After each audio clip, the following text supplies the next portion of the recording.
ETF index mutual funds నేర్చుకుని stock మార్కెట్లో రాణించాలనుకుంటున్నారా? వెంటనే ఈ నెంబర్కి కాల్ చేయండి.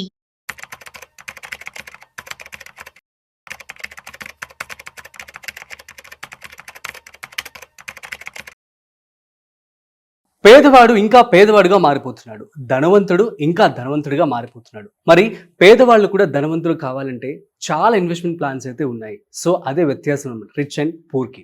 సో దీనికి సంబంధించి మ్యూచువల్ ఫండ్స్ అని చెప్పి మనం రెగ్యులర్గా వింటూ ఉన్నాం, సెక్యూర్డ్ ఫండ్స్. అయితే మ్యూచువల్ ఫండ్స్లో సిప్ అని ఉంటుంది, సిస్టమాటిక్ ఇన్వెస్ట్మెంట్ ప్లాన్. సో దీనికి సంబంధించి మనం డైలీ చేయొచ్చా, లేదు అంటే మంత్లీ చేయొచ్చా, అసలు రెండింటికి ఒక డిఫరెన్స్ ఏంటి, ఒకవేళ కనుక మనం డైలీ ఆర్ మంత్లీ ఇన్వెస్ట్మెంట్ కనుక చేసినట్లయితే ఇందులో ఎంత ప్రాఫిట్స్ మనకు వచ్చే అవకాశం ఉంటుంది. దీనికి సంబంధించి ఇవాళ మనతో పూర్తి సమాచారం చెప్పడానికి ఫినాన్షియల్ ఎక్స్పర్ట్ గిరిబాబు గారు ఉన్నారు. సో వారి మాటలోనే అడిగి తెలుసుకుందాం. హాయ్, హలో, నమస్తే, వెల్కమ్ టు సుమన్ టీవీ. నేను మీ Rajeev Pasupuleti. So let's start.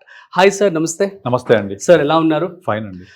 Sir మనం చూస్తూ ఉన్నాం రెగ్యులర్గా సిప్ అనేది ఇప్పుడు అందరూ కూడా చేస్తూ ఉన్నారు. అండ్ అవగాహన అయితే అందరికీ ద పర్స్పెక్టివ్ మారిపోయింది. ఇన్వెస్ట్మెంట్ చేయాలి, దాచుకోవాలి అని చెప్పి. సో ఇందులో ముఖ్యంగా మనం చూస్తూ ఉన్నట్లయితే సెక్యూర్డ్ ఈజ్ మ్యూచువల్ ఫండ్స్. ఇందులో డైలీ ఇన్వెస్ట్మెంట్ చేయొచ్చా, at the same time monthly investment, అసలు ఈ స్ట్రాటజీని ఎలా చూస్ చేసుకోవాలి అండ్ దీనివల్ల బెనిఫిట్స్ ఏంటి?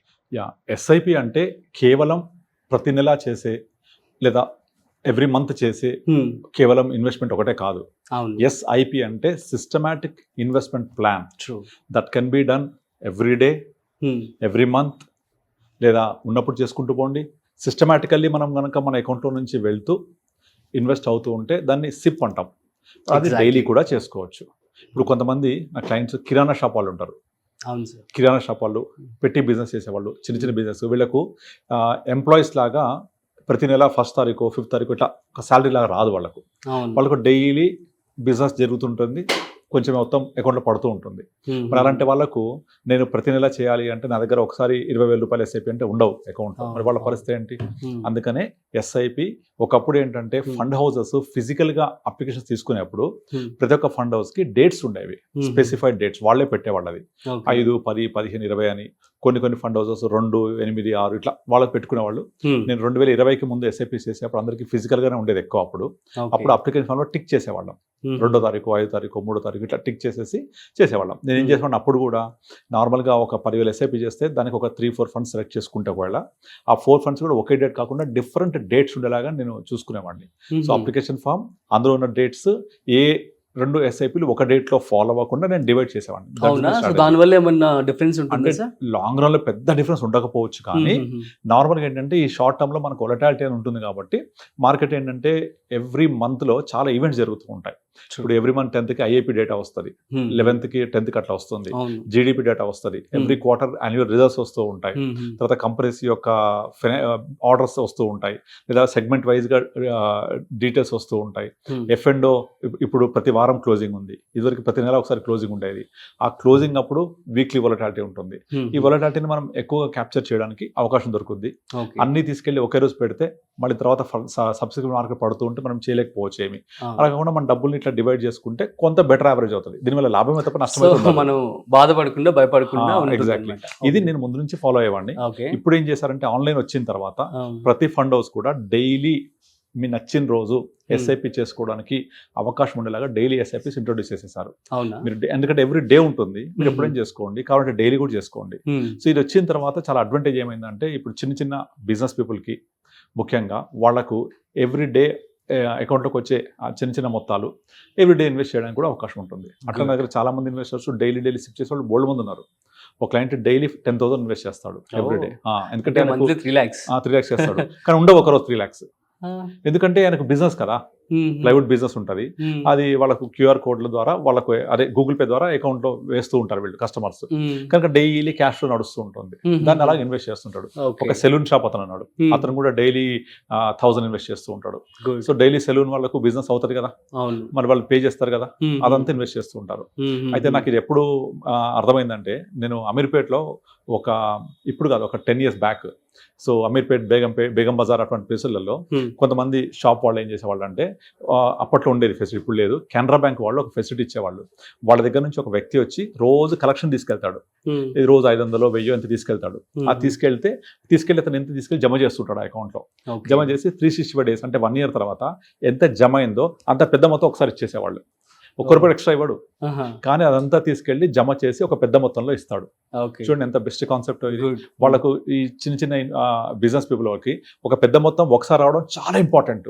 అక్కడ వాళ్ళు లాభం ఆశించట్లేదు, రూపాయి కూడా లాభం రాదు, వాళ్ళకు తెలుసా విషయం. కానీ ఏంటంటే వాళ్ళకు డైలీ వచ్చి ఒక 20,000-2,000 క్యాష్ తీసుకుపోయే వాళ్ళు కావాలి. అది జరుగుతోంది. ఇప్పుడు నేను వాళ్ళకి అప్రోచ్ అయినప్పుడు మీరు ఎస్ఐపి చేయండి, ఇలాగే డైలీ చేయండి అంటే మరి బ్యాంకులు ఎవరు ఇస్తారు? రోజు మేము పోవాలా బ్యాంక్ లేడానికి? కుదరదు. ఇప్పుడు అంటే యూపీఎస్ వచ్చాయి, యూపీఐ పేమెంట్ వచ్చింది, బ్యాంక్ పేమెంట్స్ వచ్చాయి. నేను చెప్పేది ఒక 5 ఏళ్ల క్రితం. అంటే ఈ ఎస్ఐపి అనేది ఎప్పటి నుంచో ఉంది.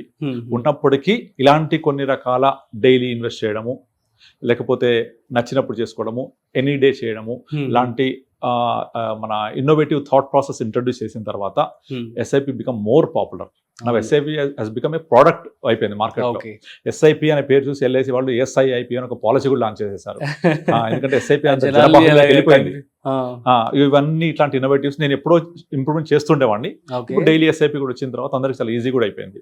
సో నేను ఏంటంటే నాకు డబ్బులు ఉన్నప్పుడే చేయక్కర్లేదు, ఎప్పుడైనా చేయొచ్చు అంటే చేయొచ్చు, డైలీ చేసుకోవచ్చు.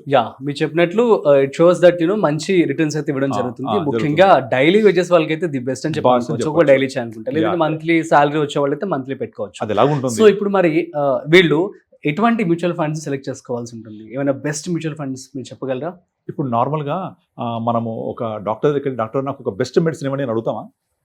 ఆఫ్ కోర్స్ నో, అడగం కదా. ఏమడుగుతాం? ఫస్ట్ మన సమస్య అంటే చెప్తాం. చెప్పిన తర్వాత సమస్య తీర్చడం కోసం ఎటువంటి మెడిసిన్ ఇస్తే మీకు సూటబుల్ అవుతుంది, ఇంజెక్షనా, సిరంజా, లేకపోతే క్యాప్సూల్సా, టాబ్లెట్సా, లేదా సర్జరీయా, డాక్టర్ విల్ డిసైడ్. ఆ డాక్టర్ డిసైడ్ చేసిన తర్వాత ఆ ప్రకారం ట్రీట్మెంట్ జరుగుద్ది. అంటే అక్కడ ఏం జరుగుతుంది, మన సమస్యకు తగ్గట్టుగా, అనారోగ్యానికి తగ్గట్టుగా వైద్యం చేస్తున్నారు.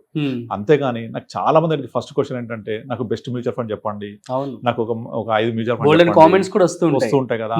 అందరికీ నేను చెప్పేది ఏంటంటే మీ ప్రశ్న ద్వారా బెస్ట్ మ్యూచువల్ ఫండ్ అనేది ఎప్పుడు ఉండదు, ఓన్లీ సూటబుల్ మ్యూచువల్ ఫండే ఉంటుంది.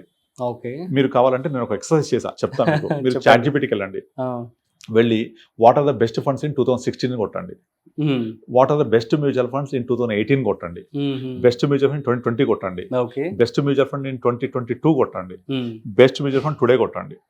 మాక్సిమం మీకు 1 లేక 2 ఫండ్స్ మించి రికరింగ్ కావాలి. ఇప్పుడు కొడితే ఒకలాగా వస్తాయి, అవే 2022 కొడితే ఇంకోలాగా వస్తాయి, ఇంకో ఫండ్స్ వస్తాయి. అంటే మరి లేవా? ఉన్నాయి. అంటే నేను ఈ డేట్స్ ఎందుకు చెప్తున్నా అంటే 16లో డిమానిటైజేషన్ బిగ్ ఫాల్, 18లో కార్పొరేట్ ట్యాక్స్ కట్టు, తర్వాత ఎల్టీసీజీ ఎస్టీసీజీ ఇంట్రొడ్యూస్ చేశారు, బిగ్ ఫాల్, తర్వాత 2020 Covid fall, 22 Russia Ukraine fall, 25 current.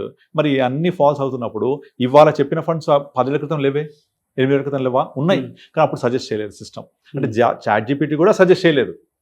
Best మనం ఎట్లా చెప్పగలం అంటే ఆ రోజుకు ఉన్న పర్ఫార్మెన్స్ బట్టి ఇవి బాగా పర్ఫార్మ్ చేశాయి అని మాత్రమే చెప్తాము. ఒక చిన్న ఎగ్జాంపుల్ చెప్తాను. ఇప్పుడు మీకు ఒక ల్యాండ్ కొనాలి, టార్గెట్ మీది. ఆ ల్యాండ్ కొనాలి అంటే ఆల్రెడీ గచ్చిబౌలి ఏరియాలో బాగా పెరిగింది, మాదాపూర్, కొండాపూర్ ఇవి బాగా పెరిగాయి, కానీ అక్కడ వెళ్ళి కొనండి అంటే మీరు కొంటారా? కొనం. ఎందుకు కొనరు? ఎందుకు కొనమంటే ఆల్రెడీ ప్రైస్ ఎక్కువ ఉంది, రైజ్ ఎక్కువైపోయినాయి, అక్కడ సాచురేషన్కి వచ్చేసింది. ఇక్కడ కాదు, నేను అలాంటి మరో గచ్చిబౌలి, మరో కొండాపూర్, మరో మాదాపూర్ కావాలి అంటే నేను ఔటర్ రింగ్ రోడ్కి వెళ్తా, RRR దగ్గరికి వెళ్తా, లేకపోతే గట్ దగ్గరికి వెళ్తా అని ఆలోచిస్తారు. ఎందుకు వెళ్తున్నారు అక్కడికి? ఫ్యూచర్ ప్రాస్పెక్ట్స్ ఉన్నాయి కదా.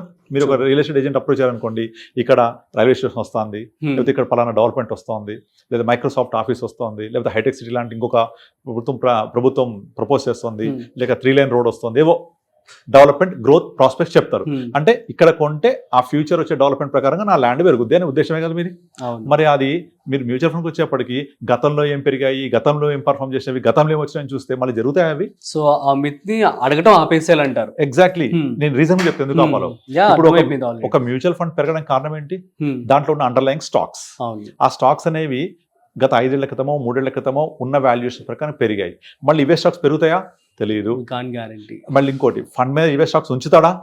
తెలియదు. అసలు ఫండ్ మేనేజర్ ఆ ఫండ్కి మేనేజ్ చేస్తున్నాడా, మారిపోయాడా? తెలియదు. మారిపోతుంటారు ఫండ్ మేనేజర్స్ కూడా, అలా ఫ్రీక్వెంట్గా మారిపోతూ ఉంటారు. వాళ్ళకు కూడా జాబ్ చేంజ్ చేస్తుంటారు కదా, వాళ్ళు కెరియర్ పర్సూ చేస్తుంటారు, వాళ్ళు వెళ్ళిపోతూ ఉంటారు. అండ్ మార్కెట్ డైనమిక్స్ మారిపోతూ ఉంటాయి. For example last 5 years back example చెప్తున్నాను, ఒక బ్యాంకింగ్ ఫండ్ బాగా పెరిగింది. ఎందుకంటే 4-5 years బ్యాక్ బ్యాంకింగ్ ఇండెక్స్ తక్కువ ఉండే, పెరిగింది, పర్ఫామ్ చేశాయి. మళ్ళీ ఆ ఫండ్ పెరుగుతుందా? తెలియదు. దీనికి మీరు క్లాసిక్ ఎగ్జాంపుల్ 2024లో డిఫెన్స్ ఫండ్స్, PSU ఫండ్స్, తర్వాత కొన్ని రకాల ఇన్ఫ్రాస్ట్రక్చర్ థీమాటిక్ ఫండ్స్ పిచ్చిగా వచ్చేసినాయి. ఎందుకంటే అంతకు 3 ఏళ్ల క్రితము ఇన్ఫ్రాస్ట్రక్చర్, డిఫెన్స్, PSUలు బాగా పెరిగాయి.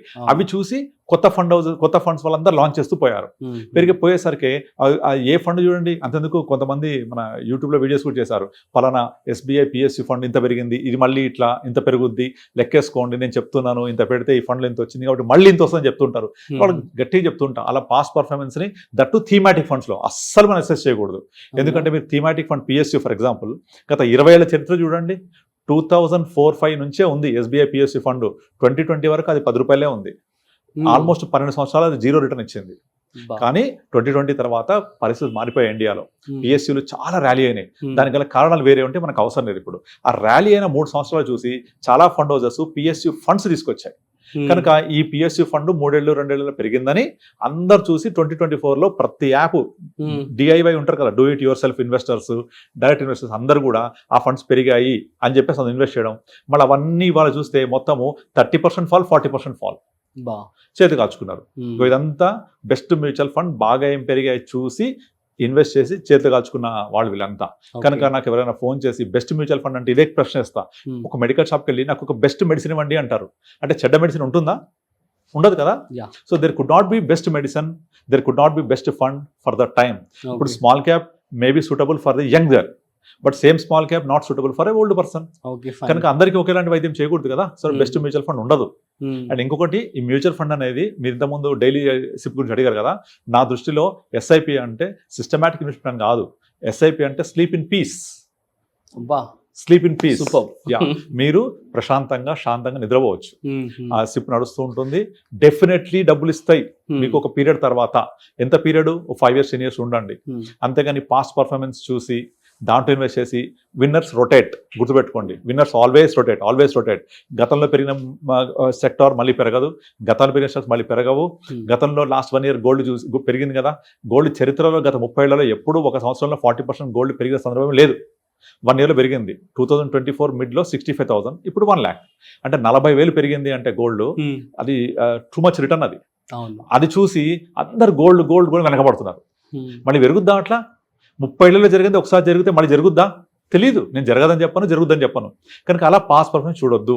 ఎస్, గోల్డ్ మీకు కొనాల్సిన అవసరం ఉంటే ఇప్పుడు ఫిజికల్గా కొనుక్కోండి. లేదు ఇప్పుడు కాదు నేను మా పాప పెళ్లి కోసమో ఎప్పుడో 10 ఏళ్ళకి కొంటా అంటే గోల్డ్ ఫండ్స్ పెట్టుకోండి. అంతేగాని అవసరం మనల్ని పనిచేయించాలి కానీ పాస్ట్ పర్ఫార్మెన్స్ చూసి మనము ట్రాప్లో పడొద్దు. ఇప్పుడు ఇంకొక ఎగ్జాంపుల్ చెప్తా. ఇప్పటి వరకు ప్రపంచంలో ఎక్కువ మంది నష్టపోయిన ఒక ఫండ్ ఉంది. ఇండియాది కాదు, ఫారిన్ ఫండ్ చెప్తాను.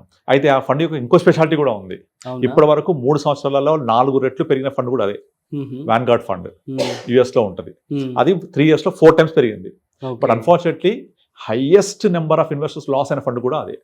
ఎందుకంటే అందరు కూడా ఆ 4 years లో ఏదైతే ఆ ఫండ్ పర్ఫామ్ చేసిందో 3x 3 times 4 times మల్టిపుల్ అయిందో అది చూసి అక్కడ ఎంటర్ అయ్యారు.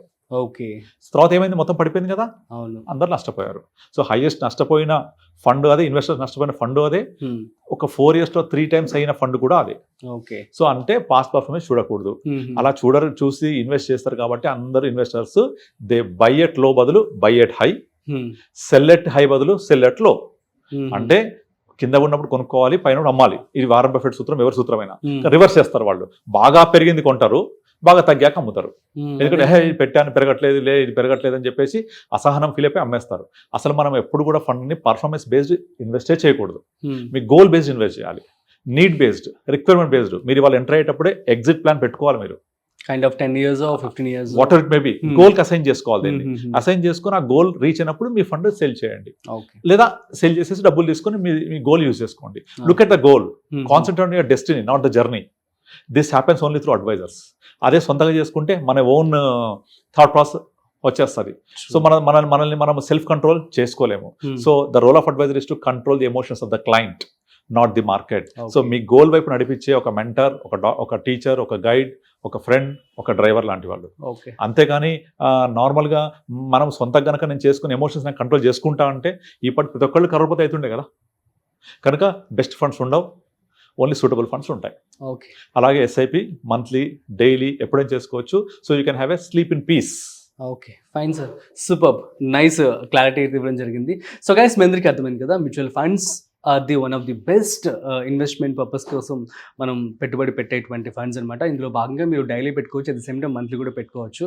సో కాకపోతే సార్ అని చెప్తూ ఉన్నారంటే బెస్ట్ ఏది అంటే సో బెస్ట్ అనేది ఉండదు, సూటబుల్ మాత్రమే ఉంటుందని చెప్పన్నారు. సో ఇందులో ఎంత అర్థం ఉందో చూడండి. చాలా మంది కూడాను ఇది బెస్ట్ అంటే అందులో కళ్ళు మూసుకొని ఇంకో ఎగ్జాంపుల్ చెప్తాను. ఇన్వెస్ట్మెంట్ చేసేస్తూ ఉంటారు. ఇప్పుడు ఒక సినిమాలో ఒక హీరోయిన్ ఒక చీర కట్టుకుంది, బాగుంది అని చెప్పేసి ఆ హీరోయిన్ పేరుతోటి ఎగ్జాంపుల్ చెప్తున్నాను, అనుష్క శారీస్ అని ఇంకేదో కాజోల్ శారీస్ అమ్ముతారు.